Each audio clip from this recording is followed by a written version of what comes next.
And we hear this with people all the time is like, "Oh, I wanna help my kids." I'm like, "You need to help yourself." Like, this is the scenario where you're on the plane and, like, the oxygen mask comes down, like, you need to put that on yourself first or you're gone. One day you're gonna have a family, you're gonna have kids.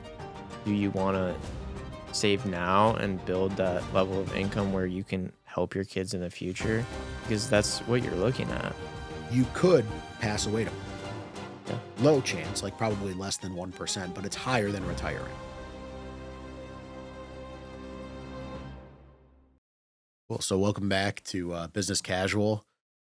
Today, we're gonna talk about financial literacy, just general concepts. I mean, I think a lot of people get caught off guard or don't fully understand how money works or how money travels.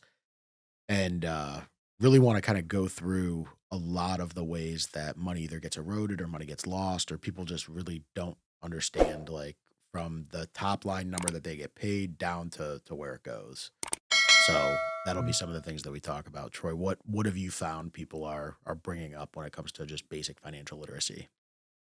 Yeah, I mean, I think a lot of people just don't know where money goes. I mean, money in versus money out. Sure. Um, a lot of people don't pay attention to what they're spending on a daily basis, what are the typical spends that they make, whether it's a Starbucks or Canes or some kind of restaurant that they go to on a regular basis. Sure. I would say food is a major thing that people don't pay attention to, um, as well as maybe some materialistic things. Yeah. I think anything that you could buy from your phone, Amazon, just so easy to buy stuff Mhm. nowadays. So money comes in and then everything is linked to our credit card. So we're not really watching our bank account diminish. We're just having like another app accrue dollars. And then at the end of the month, you get a bill for that. So I think people kind of watch their paycheck, their bank account, and then they spend and then they rack up some level of credit card debt or other type of debt and it's really not a true like money in money out type of thing. So not only are they not saving but they're actually deficit spending on a regular basis, which is terrifying. Yeah, and I think that's with having multiple different accounts, people do that, like not having a dedicated credit card for certain things like gas. People can tend to rack up a lot more payments in that aspect. Yeah, so talk a little bit about that because I'm not familiar with that concept. Yeah, so I mean, when I first got my credit card, my dad, obviously I got it from him. He told Mhm. me, "Hey, like use this just for specific things." Okay. So I was told to use it for gas and use it for groceries. Don't go outside of those bounds because then you'll end up spending more than you anticipated. So don't link your credit card to like an Amazon account. Okay.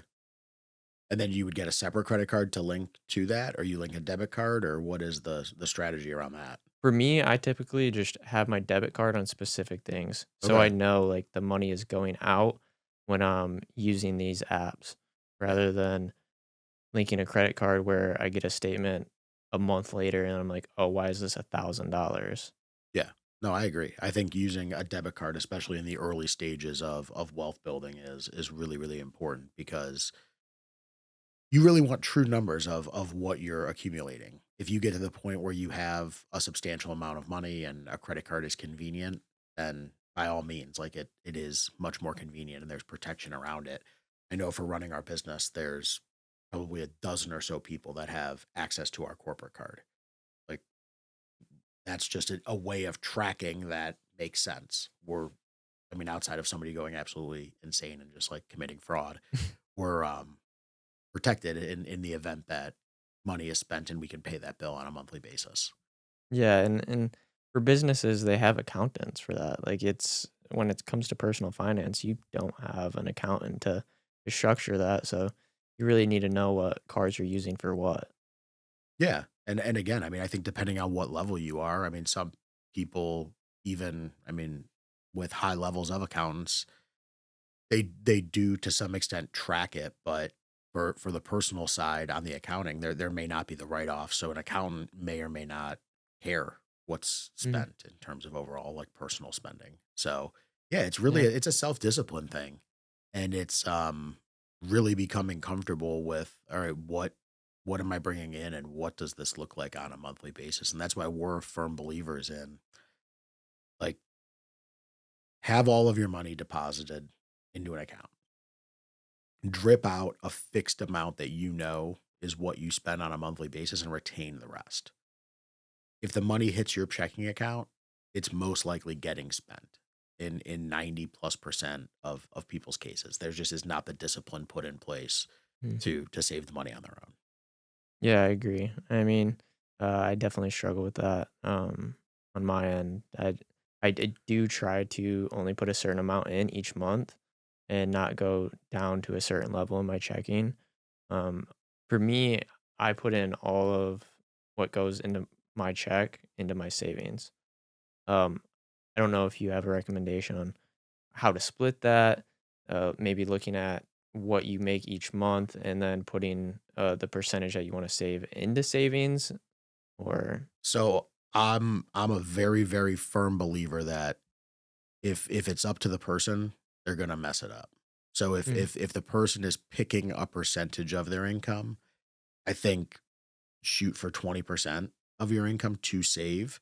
I think it becomes very difficult. So what we recommend is all of the money goes into a bucket.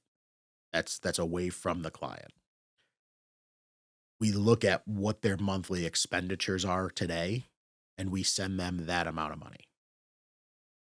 okay. And if they're saving 0, they're saving 0. If they're saving a couple hundred, they're saving a couple hundred. If they're saving 1,000, they're saving 1,000. Now what will happen over time is their income will go up. So as they get a raise, as they get a bonus, as they work overtime, as they hit social security wage base, as they max out their 401k, whatever it may be, income goes up. Maybe they get a tax return. All of that money is now saved in that bucket rather than a percentage of the excess. So we keep sending the fixed monthly amount to the client and everything else is retained. And what we find is that at the end of the year, there is far more saved than the client originally thought they could or have ever saved before. Okay. And then the savings is just meant to not be touched.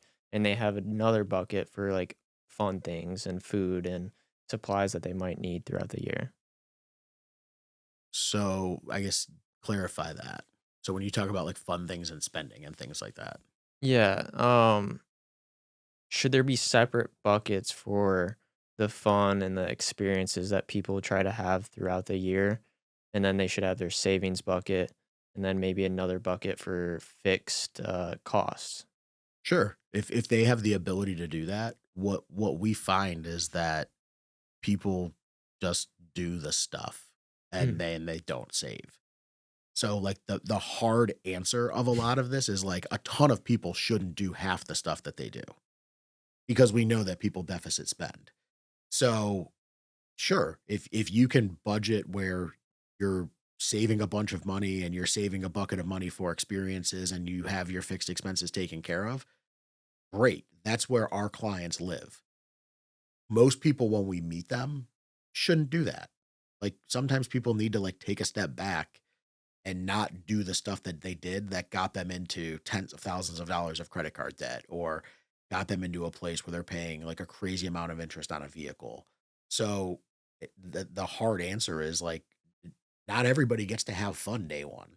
Like you've got to kind of clean up your mess first and then you get to do stuff. But people are firm believers in living in today and they will go out and they'll use the credit card to book the trip or do whatever. And like it's not my job to judge or to do it. My job is to educate. Like a lot yeah. of people will lose. You can look at all of the statistics. Way more people will lose in the like not having a great retirement game. The people that work with us, our clients, have great retirements. Yeah. I think the living for today, like the psychology behind that is like a lot of people, they say, live today because tomorrow isn't promised. Sure. Which I totally get that psychology, Yeah. but um that's why you can do other things to help you so you can live in the future as well though. Yeah, I think it's a balancing act. So live for today. Like I don't plan on passing away like last week because I know Mhm. it didn't happen, but I still have a bunch of insurance in place in the event that I do. I want Yeah, my family to be taken care of. I don't sacrifice things that I want to do today because I work hard and I've put myself in a position where I can make a variable amount of money. And if there's something I want to do, I can go out and do that. So my career choice has allowed me to have an unlimited income path where if I chose the path of a teacher, a firefighter, or somebody, maybe it doesn't, and I have to live more within the confines of my salary or how that works. But to just kind of say the future doesn't matter, I think a lot of people have done that, and it's like a very, very bad picture. So, like, you can, but it doesn't look good, like, I wouldn't recommend it. I think that there's a good medium of, like, live for today with saving for the future, and let's figure out what is a palatable amount of experiences in today's world versus living in, like, a terrible retirement life. I agree. I had to just make that decision recently with my family. So we have a cousin who's having a wedding come up in March, Mhm. and we all kind of sat down and discussed it and went through the expenses of the trip and all the different expenses that would go along with that Yeah. trip. And kind of the decision we just came to is like instead of doing this trip where we're just spending like a day or two and it's dedicated to this wedding, like we love our family and stuff and we all Yeah. wanted to go, but it just didn't make sense because we want to do something later in the year where we can all do an experience together where we'll really have enjoyment and really get value out of it that we'll remember for the rest of our lives. Yeah. Yeah, and I think that that's I mean, those are tough decisions that people have to make, but those are, like, good conversations to have, where Mhm. if you don't have it, a lot of people will say, "Well, let's just do both," and then does that put them in a bad position financially? And it could. It probably does in a lot of cases. I think it does for sure. Yeah. So, I I don't know. I mean, my firm belief is we can get clients if they're disciplined enough to, like, have their cake and eat it too. Mm. I never want my clients to, like, not be able to do something or not feel they're in a position to succeed. We can always get to a point in the future and figure out, okay, what do things look like and how is it, especially for you at like a young age. You have an insane amount of time and Yeah. runway. So it's tough. Like the machine has to start. You have to start saving, you have to start putting stuff away. But what is it and what is the formula? And that's what we work with clients on is figuring out, okay, what is that like perfect level of enjoy today, but have for tomorrow. Yeah, and people my age, like, feel like they don't have tomorrow sometimes, but, I mean, really, like, you have to realize that you do, like, one day you're gonna have a family, you're gonna have kids. Do you wanna save now and build that level of income where you can help your kids in the future? Because that's what you're looking at. Same with, like, when you have grandkids, like, are you gonna have the money to go on trips and if your kids move away, go see them? And I think you're talking about stuff that in the reality of the world is like most people don't have that luxury. Mhm. So like the idea of parents helping kids or grandparents helping people, like all of the data shows that like statistically more than half of people are in no business to be helping anybody because they're a financial disaster. So, and we hear this with people all the time is like, "Oh, I want to help my kids." I'm like, "You need to help yourself." Like this is the scenario Yeah. where you're on the plane and like the oxygen mask comes down, like you need to put that on yourself first or you're gone. So like you could save your kid and then you're passed out and like you're not making it. You got to take care of yourself and then take care of the people around you. And there are just far too many people that do not know the order of operations in which they need to follow in order to be able to help other people. What's your mindset on plan for the worst? I mean, what is the worst? Like medical bills up the wazoo as you get older. I mean, if you have insurance, you're capped. So Mm. your annual exposure should be like you should have a known number that you would have exposure to. So especially once you get, if we're talking about being older, like if you're on Medicare, you know. Currently, like for me and my family, like I have an out of pocket max. I know what my family's maximum medical exposure is if we get a bill for $5 million because something crazy happened. Mm. So I have that protected. So I know for like thousands of dollars, I'm good. Now I don't want to pay it and I pay premiums, but that's my max exposure above what I'm paying currently. Um, I mean, I would say like my hell would be like being disabled. Like if I'm Yeah. dead, I'm not here. So like plan for that. Like I have a bunch of life insurance, but my like worst fear, or not worst fear, but like my worst like bad outcome would be in a situation where I'm still alive and I'm unable to contribute. And I think that is probably the most overlooked thing that people do is that they don't have disability insurance or they don't have the proper coverage where they didn't die. So that life insurance that they have kicks in. And now they're an even bigger financial burden to their family without the income. And I think that that's something that like, yeah, I our, think that's common. our philosophy is like protect first. Like you Yeah. need to go into a mental like triage of things that could happen. So are you going to retire tomorrow? No. No, like 0% Yeah, chance, right? there's no way. Unless you hit the lottery. Yeah, that'd be nice. Okay. You could pass away tomorrow. Yeah. Low chance, like probably less than 1%, but it's higher than retiring. Yeah. You could become disabled tomorrow. Again, low chance, but higher than passing away and much higher than retiring tomorrow. So, what we look at is what are things that can happen and what are things that will or will not happen. Mhm. Like, I have a daughter, she's going to be 5 years old. She's not going to college tomorrow. So, in the grand scheme of things that I'm planning for and the precedents that they take, like I still have 12 or 13 years until she goes to school. So I have some runway there. So I can't say I'm going to fund college but not make sure that my life insurance isn't in place. Like logically, like that just doesn't work for me because I could pass away. She isn't going to college.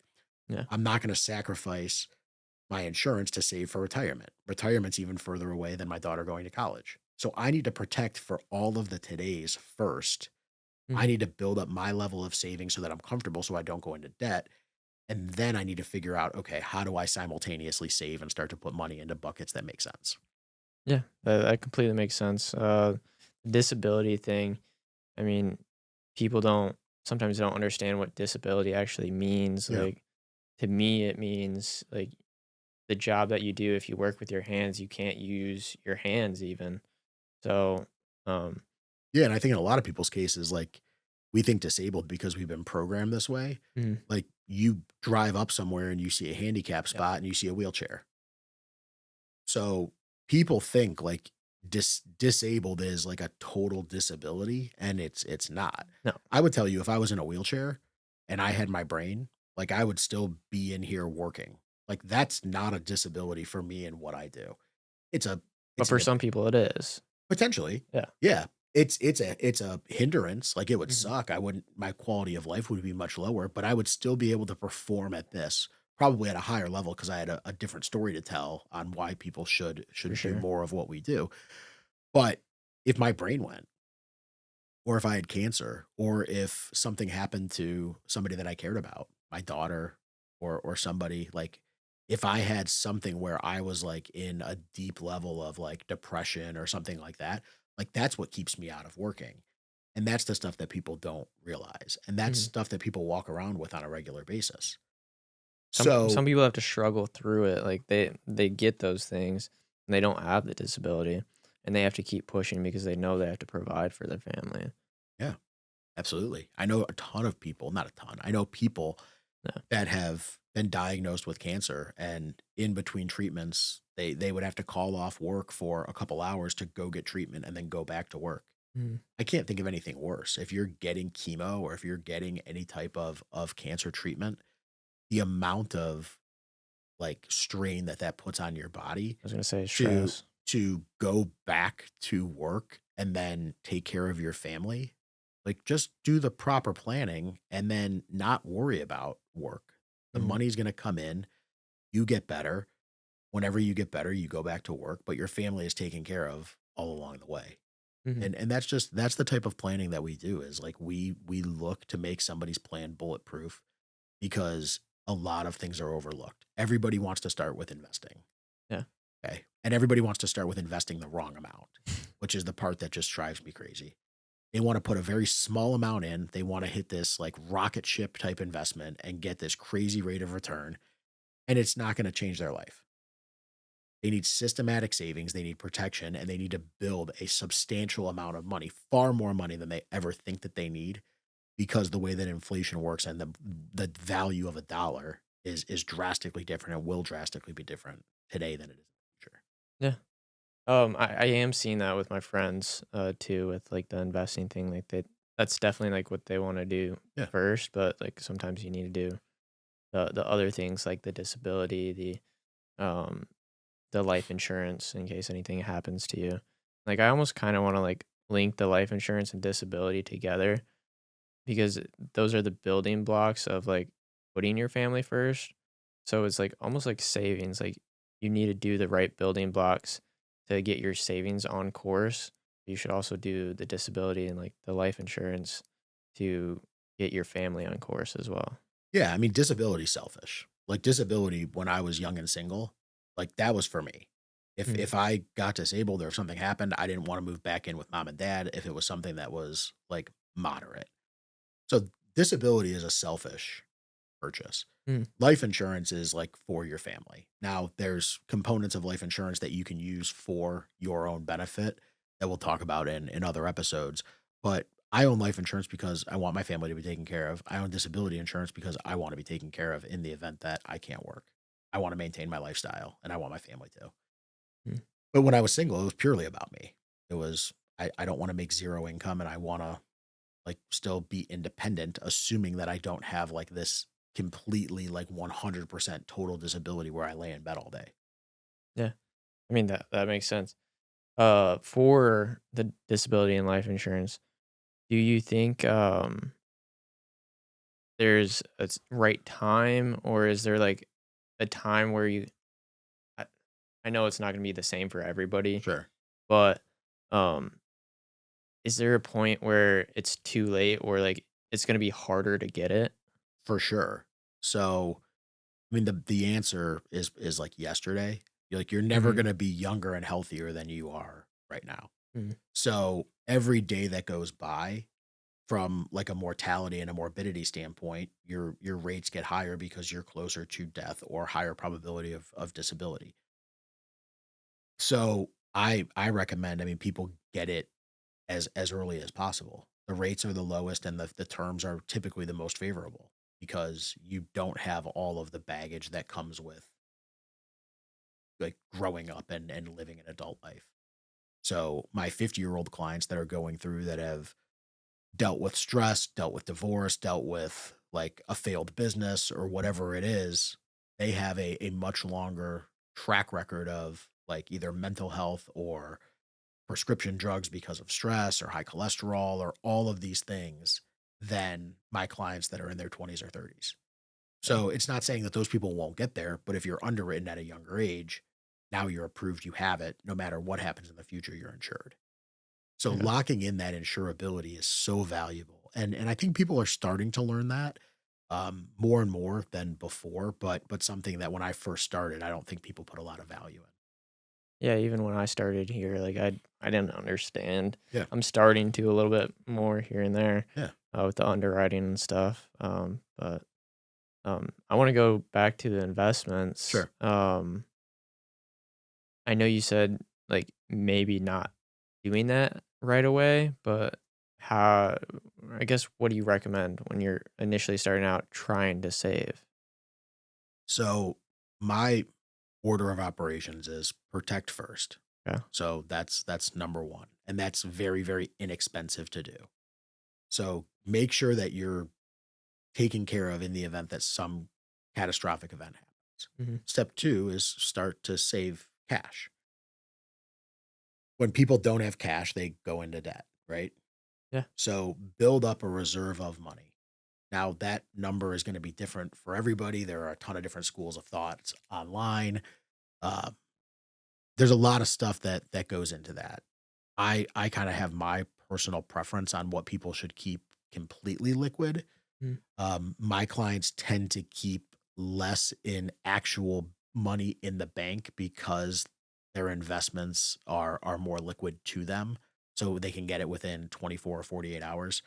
So having a large number in the bank doesn't add as much value as if you had more illiquid investments. So we work with clients on that.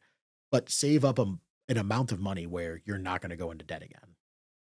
Then from there, we can start investing and paying down debt. And we do a math equation of how high of an interest rate is your debt. Should we pay that off faster than we're investing, or should we invest and pay off your debt a little bit slower because you have a lower interest rate? So we work with clients on that, but that's kind of like steps 1, 2, and then like 3 and 4, but 3 being like 3A and 3B of paying down debt and investing. They're okay. simultaneous things, but my goal is to really get people on track where they have a set number of cash in their bank or available to them very, very quickly, and then we start to deploy it towards other things. People invest first and then they have no safety net, and then they have to liquidate their investment, they're taxed or they take a loss, and it's just like they do everything wrong. Like literally if we just let people do whatever they wanted, they would pick every wrong decision when it comes to finance. And like that's what we've seen. All of the statistics show that when people are left to their own devices, they do the opposite of what they should do. They buy stocks high, they sell them low. They run with trends, they do the complete opposite of what they should. Yeah, people get scared. I mean, like they make the wrong decisions and they want to backtrack on them too quickly, and Sure. um, got to think long term. I mean, that is kind of what we were talking about in the beginning. Like people are wanting to think for today rather than tomorrow, and down the line of that. Yeah, and I think it's a balancing act. Again, like my clients don't want for anything. Mm. Like they do all of the fun stuff. I had a client come to me the other day. He's like, "I'm going to Vegas. Am I good?" I'm like, "Yeah, dude, take as much as you want. Like you're fine." Seriously. Like that's the joke. I It's mean, like like if you have things set up the right way, you can go and do that stuff. Now it's mm, good that they're cautious and they're asking, but it's very much a conversation around like we've built this the proper way so you can spend money on entertainment and you don't have to sacrifice now. If you have your foundation flipped upside down and you did all of your fun stuff early on, like now you've got to start to sacrifice because you took tomorrow's fun today and you put it on a credit card and now like they're coming for the payment. yeah, I mean, we see people get conversion vans, completely rent them out, spend their entire 20s just traveling the world. I don't know where they're getting these finances from because they haven't had a long term career yet. Um, it's just I don't get it. I Yeah. don't I know. mean, It's a different lifestyle. I mean, sure. like some people definitely can come back from that type of stuff, can build a future for themselves. Um, but it's just whether you want to do that today or 10 years down the line. Yeah, and I think everybody's different. I mean, my retirement and my current lifestyle is drastically different than a lot of people's. So it's what do you want to make of what you're doing today and what is a level of comfort and fun and all of that stuff that you do in life. So it varies. A lot of my clients live very, very modest lifestyles. So it's easy for them to save. Some of my clients live extravagant lifestyles and it's hard for them to save. And we have to have conversations around, are you ready to do this stuff yet? Or are you a couple years away from doing that once you get your foundation put in place? Is that like in the retirement scheme? Because I know when people retire, at least like middle class and stuff, like you have to be very budgeted, very careful because you have a set amount of social security coming in, you have a set amount of from your retirement coming in. Um, Yeah, like that plan just sounds terrible to me. Like everything mm, about that just like makes me like feel awful for people that don't work with people like us. Our clients have Social Security mhm. because everybody does, barring that you paid into it. So our clients have Social Security. They have fixed income or they have a set amount of income to cover their fixed living expenses. And then they have a big bucket of money to do fun stuff when they want to. So we know that their monthly expenses are met on a regular basis. That's how we plan it. So Social Security plus a guaranteed income stream. Mhm. to give them all of their regular bills, and then a giant bucket of money that they draw from whenever they need to. And if they don't need to, that becomes some of their legacy, but they can pull out if they want to go on a bigger family vacation or do something out of the ordinary. Yeah, so instead of this retirement, bucket and then this Social Security bucket, you have, the bucket of money that because they worked with you, they have built up over time and can allocate however they so choose. Yeah, we want our clients to have fun in retirement. Like, there's Yeah, nothing that sounds worse than just like retirement where I have to like, scrape by. yeah, like I'm gonna go to lunch and share something with my spouse. Like that's Mhm. like I'm gonna go and enjoy it. Like I retired, I won. Yeah. The goal is to win in the meaning of life and the grand scheme of your Yeah, life. we plan for retirement being both fixed and variable. Mhm. So they will have their normal ongoing life, but then they may want to do some stuff out of the ordinary that we can pull kind of those chunks of money from. But that's really our goal whenever we do our planning is protect, save, grow. It's very, very basic. And when people do it and they can do it to the right percentage or magnitude that makes sense for them, they end up with a really, really good retirement. When people do it out of order, they try to grow, save, and then protect. They don't typically get to protection. That's why you see a lot of GoFundMe's.